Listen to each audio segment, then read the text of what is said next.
دايموند، اهلا بيكي، منورانا في وان شوت. عايزين شكرا. نبارك لك على المسلسل. ميرسي. اول حاجه عايزينك تكلمينا عن دورك وايه اللي حمسك ان انت توافقي عليه.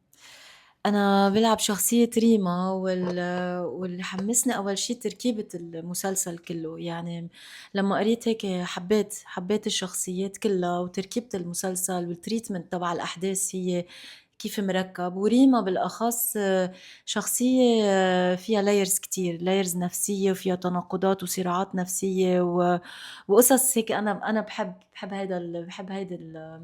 هيدا المطرح هيك اني ندور فيه ولاقي قصص وهيك وفكر بالشخصية واشتغل عليها. زي ما قلتي دلوقتي الشخصيه فيها صراعات كتير، ازاي اشتغلتي على الجزء ده؟ ازاي؟ اول حاجة افهمه. يعني انا من الورق بفهم هي ليه كده، هي ليه عاملة كده، وده جاي منين، وبيحصل ايه جواها علشان كده. فبركبه كده.